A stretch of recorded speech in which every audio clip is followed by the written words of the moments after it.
Palavra da Verdade, com Hernandes Dias Lopes. Irmãos amados, nós vamos abrir a Palavra de Deus no Evangelho de Cristo, conforme o relato de Marcos, capítulo 13.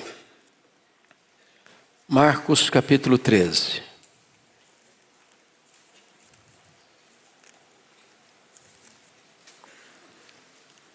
Nós vamos ler todo este capítulo do Evangelho segundo Marcos. Está escrito assim: ao sair Jesus do templo, disse-lhe um de seus discípulos: Mestre, que pedras, que construções!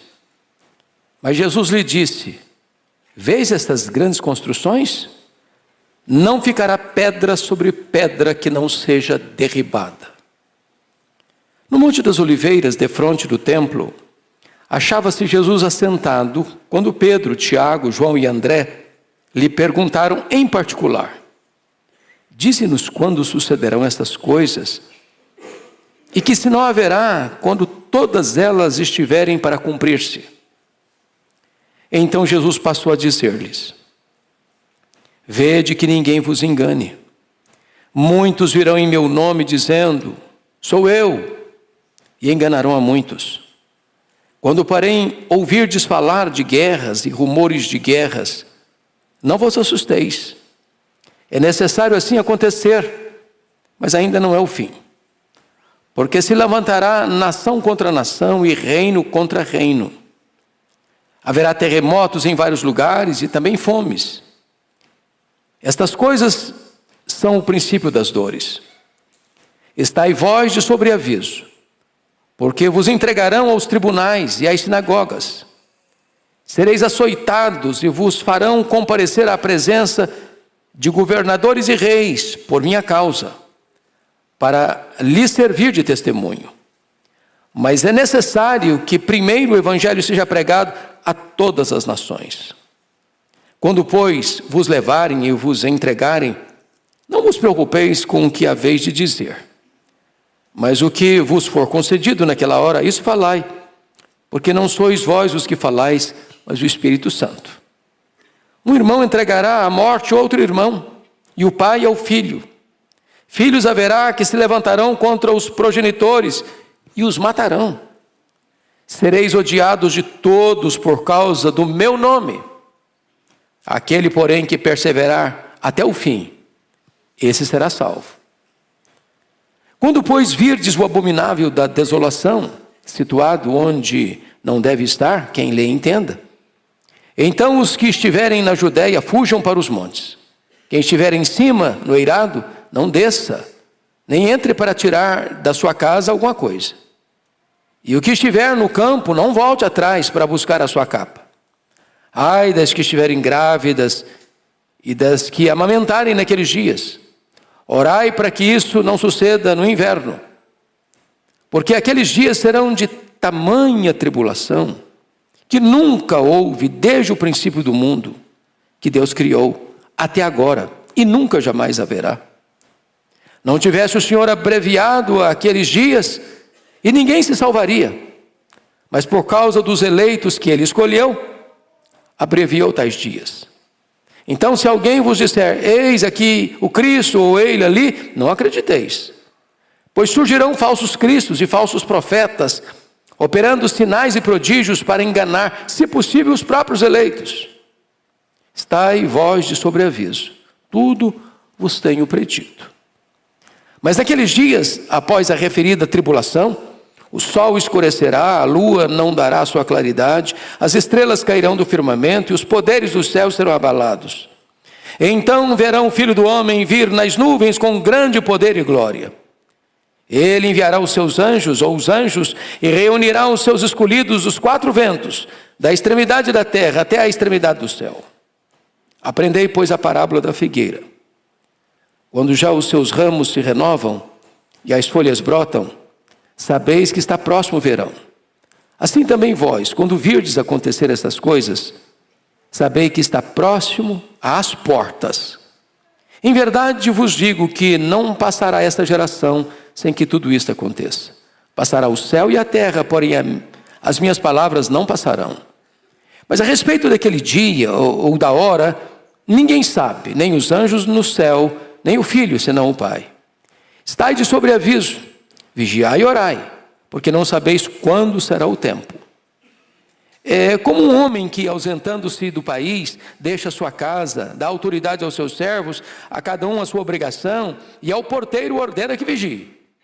Vigiai, pois, porque não sabeis quando virá o dono da casa, se à tarde, se à meia-noite, se ao cantar do galo, se pela manhã, para que, vindo ele inesperadamente, não vos ache dormindo. O que, porém, vos digo, digo a todos: vigiai. Meus amados, eu quero conversar com vocês hoje sobre o tema a segunda vinda de Cristo. Os estudiosos desta matéria, fazendo um levantamento das Escrituras e nas Escrituras sobre o assunto, afirmam que há cerca de 2.400 referências à segunda vinda de Cristo na Bíblia. 8 vezes mais do que sobre a primeira vinda. A segunda vinda de Cristo é um tema hoje esquecido na agenda de muitas igrejas cristãs evangélicas no Brasil e no mundo. Esse é um tema distorcido por muitos, que até tentam desacreditar a segunda vinda. Outros tentam enganar as pessoas, marcando datas para a segunda vinda. Então, com o texto aberto, no que nós lemos, nós gostaríamos de expor o que nós chamamos de o sermão profético de Jesus. E destaco aqui alguns pontos. O primeiro deles é o deslumbramento dos discípulos e a declaração de Jesus nos versos 1 e 2. Veja comigo. Ao sair Jesus do templo, disse um dos discípulos: Mestre, que pedras, que construções. Mas Jesus lhes disse: Vês estas grandes construções? Não ficará pedra sobre pedra que não seja derribada. Ponto aqui é o seguinte: os discípulos, exceto Judas Iscariotes, eram todos galileus. Diríamos nós hoje que eram de região mais agrícola, mais rural, mais interiorana. E o templo de Jerusalém, esse templo, é o terceiro templo. O primeiro templo foi Salomão quem construiu, com a sua grandeza e majestade. O segundo templo foi erguido por Zorobabel, um templo modesto. Mas esse terceiro templo, ampliado e embelezado por Herodes o Grande, era um grande palácio de mármore branco, bordejado de ouro. Era uma das mais belas construções do mundo. Era colossal. Uma coisa que admirava os grandes admiradores da arquitetura. E então os discípulos, gente lá interiorana, não cansando de olhar a beleza do templo, explodem em exclamação e dizem para Jesus: Mestre, que pedras, que construções. E Jesus se volta para eles e diz assim: Pois não ficará pedra sobre pedra. Quando você lê no Evangelho de Marcos, na primeira visita que Jesus faz, conforme capítulo 11, versículo 11, Jesus apenas entra no templo de Jerusalém, tendo observado tudo, como se já fosse tarde, saiu para Betânia. Só viu, olhou e foi embora. Outra feita, capítulo 11, 15 a 17, ele já vem e limpa o templo, expulsa os vendilhões, vira as mesas dos cambistas, abre as gaiolas das pombas, os currais das ovelhas e limpa a casa de Deus. A terceira vez é essa aqui. Ele entra e não volta mais. E profetiza a destruição completa do templo. Mas aí, vejam vocês o segundo ponto. Porque esse templo, de fato, foi destruído no ano 70 por Tito Flávio. filho de Vespasiano, 40 anos depois dessa profecia de Jesus. Vem o segundo ponto, a profecia acerca da destruição de Jerusalém e a profecia da segunda vinda. Confira comigo, por gentileza, capítulo 13, versos 3 e 4. No Monte das Oliveiras, defronte do templo, e se você pega a geografia, o Monte das Oliveiras está literalmente defronte do templo, porque aqui está o Monte das Oliveiras, aqui no meio está o Vale do Cedron, e aqui em cima um outro monte começa a se erguer, o Monte Moriá. E ali está o templo. Então é a vista mais ampla que você tem em Jerusalém, é essa vista. Então Jesus está defronte do templo, quando os discípulos Pedro, Tiago, João e André perguntaram para ele em particular: quando sucederão estas coisas e que sinal haverá quando todas elas estiverem para cumprir-se? E aí você vai perceber que Jesus vai fazer uma conexão entre a destruição de Jerusalém, do templo, e a segunda vinda. Ou seja, a destruição do templo e a destruição de Jerusalém vão ser um tipo, uma sombra do que será a segunda vinda de Cristo. Bom, vocês sabem que no ano 66 da era cristã começa a guerra judaica. Explode lá em Cesareia Marítima, porque uma sinagoga fora profanada. Os zelotes, que não eram favoráveis ao governo de Roma em Israel, rebelam-se contra Roma.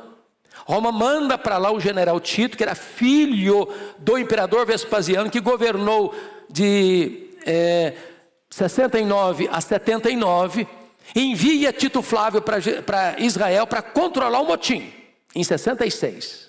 4 anos depois, a situação é incontornável, e Tito Flávio arrasa Jerusalém, destrói Jerusalém. E enquanto o templo ardia em chamas, nas ruas, crianças, homens, mulheres e velhos eram pisados, passados ao fio da espada e completamente massacrados. Promovendo então o que nós chamamos de a maior diáspora dos judeus de todos os tempos, desse ano 70 até 14 de maio de 1948. Terceiro ponto desse texto são os sinais da segunda vinda, que Jesus menciona dos versos de número 5 até o verso 13. Por uma questão didática, vamos dividir esses sinais em aspectos distintos. Primeiro, sinal que mostra a graça de Deus. Confira comigo o versículo 10. Mas é necessário que primeiro o evangelho seja pregado a todas as nações. Isso é maravilhoso, porque lá em Mateus 24:14, um pouco mais específico: o evangelho do reino será pregado em todo o mundo para testemunhar a todas as nações, e então virá o fim.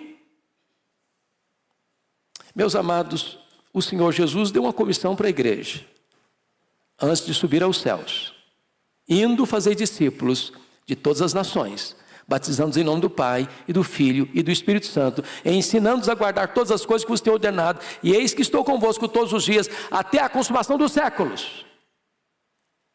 Essa grande comissão, de certa forma, foi cumprida em parte. Se você olhar a história da igreja, você verá de Constantino a Carlos Magno, 313 ao ano 800, depois uma segunda fase de Carlos Magno a Lutero, de 800 a 1517, depois você vê uma terceira fase das sociedades missionárias, 1517 a 1792, vindo então as missões modernas, 1792, diríamos hoje a 2024. Mas eu olho hoje algo maravilhoso, que é o que nós chamamos hoje de mídias sociais. Eu acho que todos os membros da nossa igreja sabem, né, pastor Ival? A igreja presbiteriana de Pinheiros hoje alcança mais de 100 nações com o evangelho. Com a iniciativa da igreja presbiteriana de Pinheiros de legendar os sermões em mandarim, em russo, em alemão, italiano, francês e inglês. Esta mensagem que esta igreja comunica chega hoje aos ouvidos de mais de 10 milhões de pessoas por mês.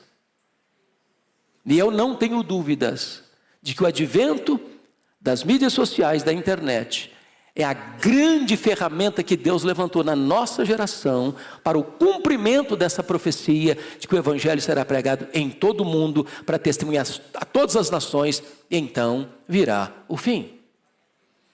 Mas há aqui sinais, meus irmãos, que indicam oposição a Deus, e não sinais que retratam a graça de Deus. E o primeiro sinal que eu gostaria de chamar a atenção dos irmãos é a perseguição religiosa. Confira comigo o verso 9. Estais vós de sobreaviso, porque vos entregarão aos tribunais e às sinagogas, sereis açoitados, e vos farão comparecer à presença de governadores e reis, por minha causa, para lhes servir testemunho. Olha, por favor, versículo 12. Um irmão entregará à morte outro irmão, e o pai ao filho. Filhos haverá que se levantarão contra os progenitores e os matarão. Versículo 13. Sereis odiados de todos por causa do meu nome. Aquele, porém, que perseverar até o fim será salvo. E você vai encontrar no verso 19 assim: porque aqueles dias serão de tamanha tribulação como nunca houve desde o princípio do mundo, pois que Deus criou até agora e nunca jamais haverá. E aí você vai perceber no verso 20: não tivesse o Senhor abreviado aqueles dias, ninguém se salvaria, mas por causa dos eleitos que Ele escolheu, abreviou tais dias. Como é que você vê a perseguição religiosa? Nós poderíamos recordar os judaizantes que perseguiram a igreja primitiva. Nós poderíamos olhar, por exemplo, o braço do sinédrio judaico que perseguiu os cristãos. Depois nós poderíamos pensar nos Césares de Roma, que queimaram os crentes, crucificaram os crentes, jogaram os crentes às feras. Depois nós poderíamos pensar na intolerância romana ao longo dos séculos, a Inquisição, tantos crentes mortos, queimados vivos. Nós poderíamos pensar nos regimes totalitários, o nazismo, o comunismo. Nós poderíamos pensar nas religiões extremistas que colocam os crentes presos, torturados em tantos lugares do mundo. A perseguição religiosa é uma pauta presente na nossa sociedade. É um sinal eloquentíssimo que mostra para nós que a segunda vinda de Jesus está às portas. Mas em segundo lugar, a cristofobia. Olha comigo o verso 13 novamente. Preste bem atenção no verso 13. 13. Sereis odiados de todos por causa do meu nome. Do meu nome. O problema aqui não é que o cristão, ele transgride a lei, ou ele insurge contra a lei, ou ele transtorna a sociedade, ou ele é um mau cidadão, ele é um perverso cidadão, ele não respeita as leis, ele rouba, ele mata, ele traz transtorno para a sociedade. Não. Ele é odiado por uma única razão, por causa do nome de Cristo. Leia a sua Bíblia e você verá que o mundo, e o mundo é o sistema, nunca foi favorável a Cristo. Sempre odiou a Cristo.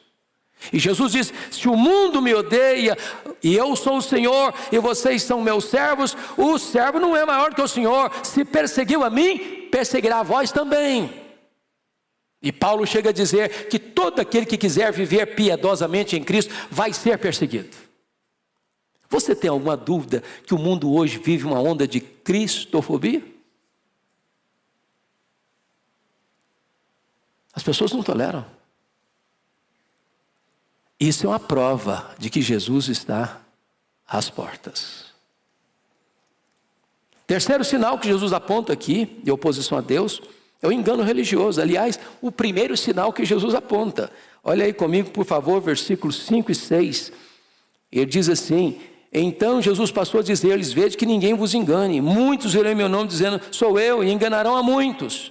Versículo 21 e 23, ele deixa isso também claro. Então, se alguém vos disser: eis aqui o Cristo, ei-lo ali, não acrediteis, pois surgirão falsos cristos e falsos profetas, operando sinais e prodígios para enganar, se possível, os próprios eleitos. Então você vai encontrar falsos apóstolos, falsos profetas, falsos mestres, falsos pastores, falsas doutrinas, falsas igrejas, falsos crentes. Você vai encontrar toda essa explosão de falsas religiões. Surgem 5 novas todo dia. E isso é uma prova de que Jesus está às portas. Mas agora, vamos ver aqueles sinais que não indicam agora oposição a Deus, não. Sinais que indicam o juízo de Deus. Olha comigo, em primeiro lugar, versos 7 e 8. As guerras. Quando, porém, ouvirdes falar de guerras e rumores de guerras, não vos assusteis, é necessário que assim aconteça, mas ainda não é um fim, porque se levantará nação contra nação e reino contra reino. Arnold Toynbee, um egrégio historiador, diz que a história da humanidade é a história das guerras. Alguém já disse que para cada dia de paz, há 30 dias de guerra. A paz que o mundo conhece hoje é uma paz postiça, porque se firma um acordo de paz, mas se investe na guerra. As nações estão armadas, e armadas com grande poder bélico, atômico, guerras químicas, guerras biológicas. Mikhail Gorbachev, lá em 1985, já escreveu no seu livro Perestroika que o arsenal que se tinha naquele tempo já dava para destruir o planeta Terra 27 vezes. Os especialistas dizem que se houver de verdade uma terceira guerra mundial, para se lançar mão do que se tem hoje, daria para destruir o planeta várias vezes e transformá-lo em poeira cósmica, não haveria vencedores e nem vencidos. É claro que, à luz da Bíblia, quem vai apertar o botão, botando o fim da história, não é o homem, é o próprio Deus. Louvado seja o Senhor. Mas as guerras estão aí. No auge do humanismo, do otimismo humano, no século passado, nós tivemos 2 guerras mundiais, 1914, 1918, 30 milhões de pessoas mortas. Não aprendemos a lição. Segunda Guerra Mundial, 1939, 1945, 60 milhões de pessoas mortas. Não aprendemos a lição. Temos guerras étnicas, temos guerras tribais, temos guerras religiosas, temos guerras ideológicas, temos guerras econômicas, temos guerras e mais guerras e mais guerras, e elas não cessam. Ontem o mundo estava em polvorosa, quando cerca de 300 drones e mísseis foram lançados do Irã contra o território de Israel. Não houvera uma capacidade de rebater e anular estas armas mortíferas, e teria sido uma catástrofe terrível. E o mundo, na ponta dos pés, com medo da escalada da guerra, não só no Oriente, mas com o envolvimento de outras nações do Ocidente, caminhando aí para uma terceira guerra mundial. Jesus, de fato, está às portas. Mas comigo, observe um outro sinal que indica o juízo de Deus, que são os terremotos, versículo 8. Olha aí comigo, por gentileza. Está escrito assim: haverá terremotos em vários lugares e também fomes. É claro que os terremotos sempre aconteceram, mas só para dar uma estatística para vocês, de 1890 a 1930, apenas 8 terremotos medindo acima de escala 6, escala Richter. De 1930 a 1960, tivemos 16 terremotos nessa proporção. De 1960 a 1979, pulou para 64. De 1980 a 1996, registraram-se 200 terremotos nessa proporção. A escalada, o crescimento explosivo. E isso aponta para nós um fato: Jesus está próximo a voltar. A Bíblia fala de fomes, que é uma espécie de subproduto da guerra. Subproduto da guerra. E vocês bem sabem que o maior orçamento de todas as nações não é com saúde, não é com educação, é com armamento. Com armamento. Apenas um míssil que é lançado daria para comprar mais de 800 mil sacos de trigo para alimentar multidões. O mundo fala em paz, mas investe na guerra. E a fome vem em virtude disso. Mas Lucas 21:11 acrescentando esse sinal, diz que haveria epidemias em vários lugares. E o mundo já enfrentou tantas, como a peste negra, que dizimou 1/3 da Europa, como a febre espanhola, que foi tão devastadora no século passado, a Covid-19, que atingiu o mundo inteiro e deixou todos nós de sobressalto. São sinais da segunda vinda de Cristo. Mas agora veja você, um outro sinal, que está relatado aí no versículo 14, que é o aparecimento do anticristo. Quando, pois, virdes o abominável da desolação, situado onde não se deve estar, quem lhe entenda, então os que estiverem na Judéia fujam para os montes. E aqui o Senhor Jesus volta a tratar do tipo e do antítipo. Ele volta a falar do ano 70, de Tito Flávio, que invade Jerusalém, e isso ser uma sombra, um tipo de que será o anticristo. Por que ele está usando essas figuras? Vejam vocês aí. Quem estiver em cima no eirado, não desça para tirar nada de casa. Quem estiver num campo, não volte para sua casa para buscar sua capa. Ai das que estiverem grávidas, ai das que amamentarem naqueles dias. Orai para que não aconteça no inverno. Porque Jesus está dando uma profecia. E essa profecia cumprir-se-ia 40 anos depois. No ano 70. A invasão de Jerusalém foi horrível. Horrível. As pessoas foram cercadas. Elas foram sitiadas, entrincheiradas. Elas não podiam sair. Não tem mais provisão, não tem mais água, não tem mais comida, só tem desespero. Como aconteceu no cerco de Jerusalém, onde Jeremias registra que mais felizes foram os que morreram à espada dos que morreram de fome dentro dos muros. A ponto das mães comerem os corpos mortos de seus próprios filhos. E o que ele está dizendo é o seguinte: uma mulher grávida, ai das que estiverem grávidas, porque uma mulher grávida não consegue correr, fugir. Como 1000 judeus fugiram e se refugiaram lá às margens do Mar Morto, na fortaleza de Massada. Uma mulher que tem um bebê no colo amamentando, ela não consegue ter celeridade para correr. No inverno, as pessoas não têm todo o preparo para sair e fugir no inverno rigoroso, de abaixo de temperatura de 0 grau, abaixo de 0 grau. Então, o que ele está mostrando é que a invasão de Tito aponta para a tragédia que será esse levantamento do abominável da desolação, chamado o homem da iniquidade, também chamado de o anticristo, ou também chamado de a besta que surge da terra, que vai receber toda a autoridade de Satanás, que vai perseguir os cristãos. E a Bíblia diz lá em Apocalipse capítulo 13, que toda a terra, todas as nações, todos os povos vão adorar o anticristo, vão se prostrar diante do anticristo, exceto os que têm o selo de Deus. Em outras palavras, Jesus não vai perder sequer um cordeirinho, uma ovelha para o anticristo, sequer um.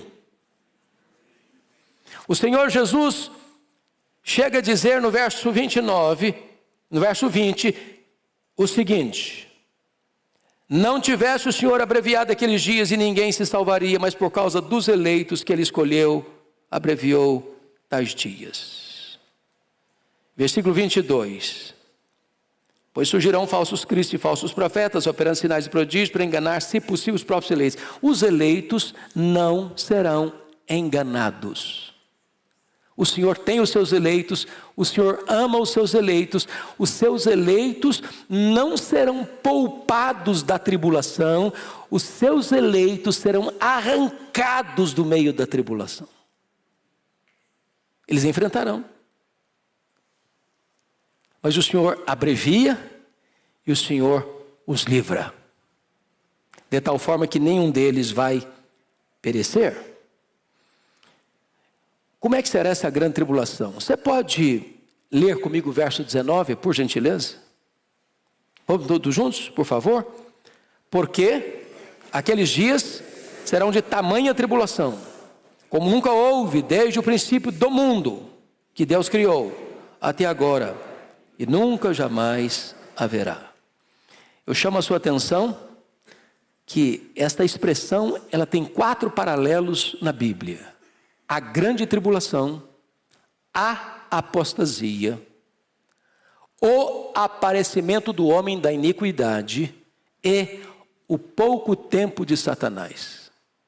Será o período mais tenebroso, mais amargo, mais difícil da história, a grande tribulação.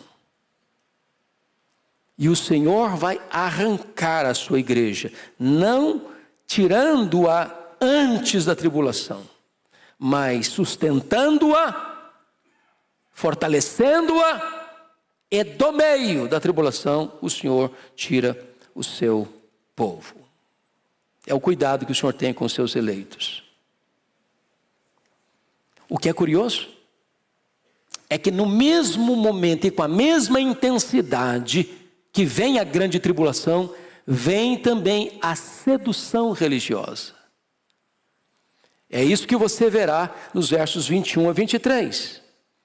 Então, se alguém vos disser, eis o Cristo, ei-lo ali, não acrediteis, pois surgirão falsos cristos, falsos profetas, operando sinais e prodígios, para enganar, se possível, os próprios eleitos. Estai vós de sobreaviso, tudo vos tenho predito. Então, não fique assim muito encantado com milagres não, porque os falsos mestres, os falsos profetas, os falsos cristos também vão operar coisas miraculosas, que não é obra de Deus, para enganar. E vão enganar, exceto os eleitos de Deus. Louvado seja o Senhor. Agora vejam vocês, a descrição da segunda vinda, comparando comigo aí o que vai acontecer nos versos 24 e 25. Mas naqueles dias, após a referida tribulação, o sol escurecerá, a lua não dará sua claridade, as estrelas cairão no firmamento, os poderes do céu serão abalados. Meus irmãos, este é um fenômeno catastrófico, cósmico. E quem vai tratar isso de maneira detalhada é o apóstolo Pedro, na sua segunda carta, capítulo 3. Eu preciso que você vá comigo para lá, porque eu não poderia reproduzir literalmente, com fidelidade, esses 3 versículos, e eu não conseguiria descrever com tamanha eloquência e clareza o que Pedro descreveu. Então vá comigo rapidinho para lá, e a gente volta para cá, para Marcos, para olhar como é que vai ser esses fenômenos da natureza. Capítulo 3 de 2 de Pedro, por gentileza. Versículo 7. Eu queria que toda a igreja lesse comigo, por favor. 3, 7. Está aí posto na tela, vamos todos juntos ler. Ora, os céus que agora existem e a terra, pela mesma palavra, têm sido entesourados para fogo, estando reservados para o dia do juízo e destruição dos homens ímpios. Versículo 10 comigo. Virá, entretanto, como ladrão, o dia do Senhor, no qual os céus passarão com estrepitoso estrondo, e os elementos se desfarão abrasados. Também a terra e as obras que nela existem serão atingidas. Comigo o verso 12. Esperando e apressando a vinda do dia de Deus, por causa do qual os céus incendiados serão desfeitos, e os elementos abrasados se derreterão.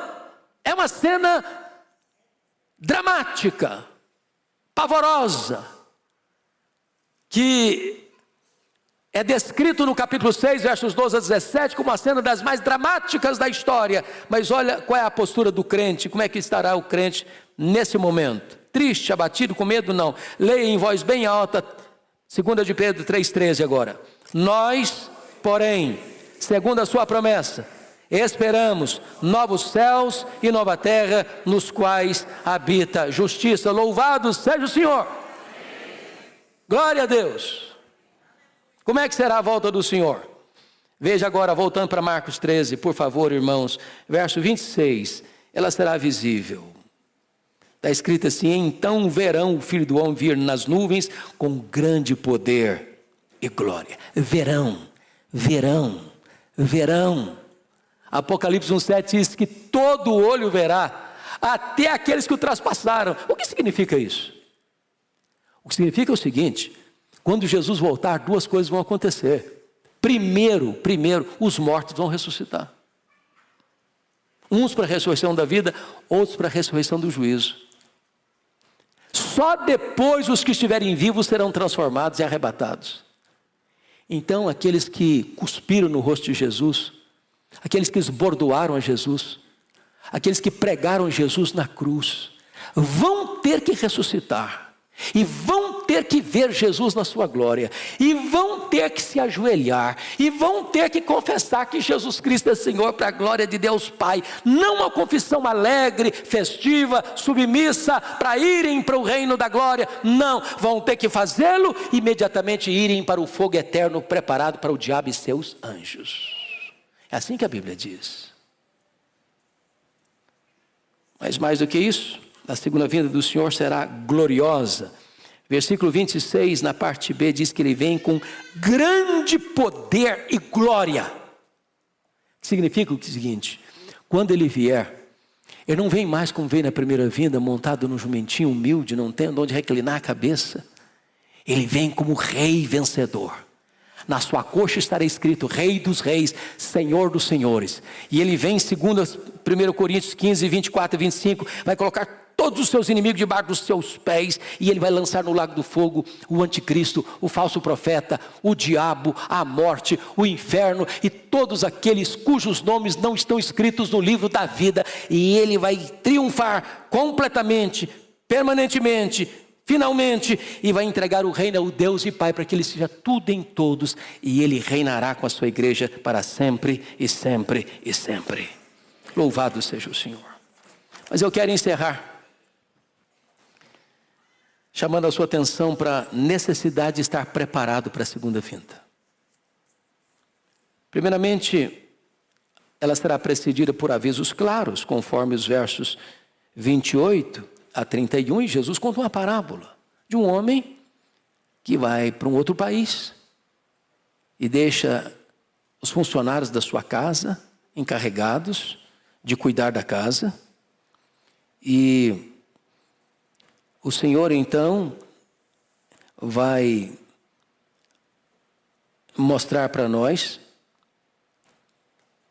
aliás, esse é o verso 33 a 34, mas até antes do 33 e 34 tem uma outra ilustração, que é a ilustração da figueira, e ele diz assim, quando a parábola figueira, quando já os ramos se renovam e as folhas brotam, sabeis que está próximo o verão.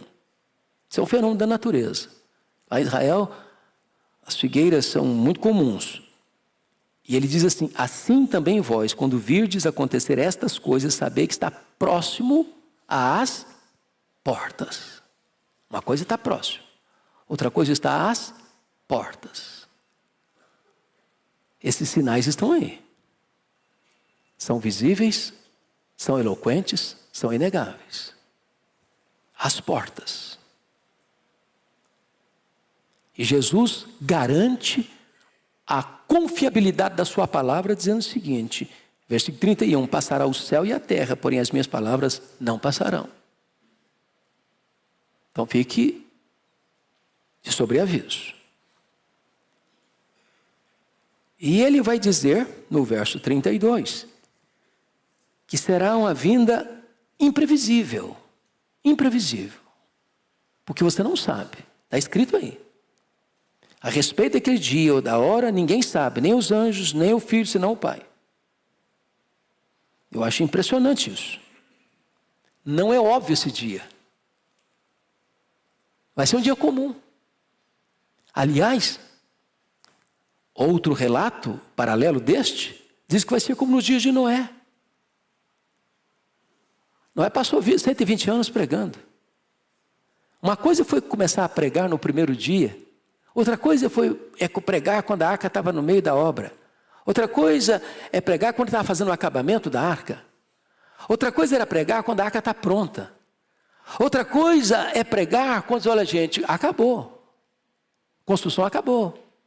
É agora ou não vai ter outra chance. E como é que estavam aquelas pessoas? Diz a Bíblia, casando, dando-se em casamento, comendo e bebendo. E eu pergunto a vocês, que pecado há nisso? Comer, beber, comprar, vender, casar e dar-se em casamento. Não tem pecado nenhum nisso. Qual o problema? O problema é que as pessoas vão estar vivendo a vida comum, comprando, vendendo, bebendo, fazendo festa, casando, sem levar Deus em conta, sem parar para pensar que os sinais estão aí, que Jesus disse, olha, fique atento, fique vigiando, está chegando a hora. E quando o dilúvio chegou, pegou todo mundo despreparado. E quando Jesus voltar, tanta gente vai estar despreparada. Gente que parecia crente, gente que era como as virgens nécias, tudo exteriormente igual, mas sem azeite nas lamparinas. Cuidado, cuidado. Jesus vai mostrar agora que a sua vinda será não só imprevisível, mas inesperada. Versos 33 a 36, quando ele diz, estai de sobreaviso, vigiai e orai, porque não sabeis quando será o tempo. Verso 35, ele diz, vigiai, pois não sabeis quando virá o dono da casa, se à tarde, à meia-noite, ao cantar do galo e pela manhã. Então conta a história do camarada que saiu, foi para outro país, deixou a casa dele com cuidado dos servos e disse para o vigia, olha, você fica vigiando, fica vigiando, fica vigiando. Nem os servos da casa, nem o vigia sabe que hora o dono da casa vai voltar. O Senhor Jesus colocou diante de você e de mim uma mordomia, uma agenda. Ele diz, olha, eu vou voltar. Esteja preparado. E quando ele diz aqui no verso de número 35, você não sabe se à tarde, se à meia-noite, se ao cantar do galo, se pela manhã, eu vou dizer para você que Jesus vai voltar exatamente à meia-noite, ao cantar do galo, e Jesus vai voltar à tarde, vai voltar pela manhã. É fuso horário, gente. É fuso horário. Se Jesus voltar para nós aqui 8 da noite, ele está voltando lá para o Japão 8 da manhã de amanhã. É de noite aqui, é de dia lá, de manhã lá. É de tarde aqui, é de noite na Europa. Então ele volta de manhã, ele volta de meio-dia, ele volta à tarde, ele volta à noite, ele volta à meia-noite, ele volta de madrugada. Não importa onde você esteja, ele vai voltar. Ele vai voltar. E eu fecho com o último versículo, porque a palavra de Jesus é esta. Eu, o que porém vos digo, digo a todos, vigiai. Vigiai. Vigiai.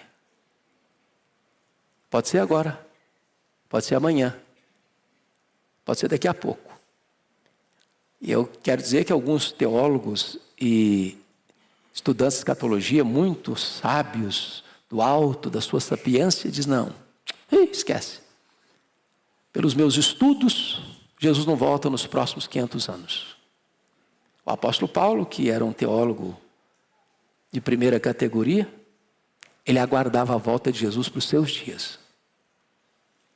E ele diz isso lá, em Tessalonicenses. Depois, nós, os vivos, os que ficarmos, ele está dizendo, eu aguardo, eu espero para os meus dias.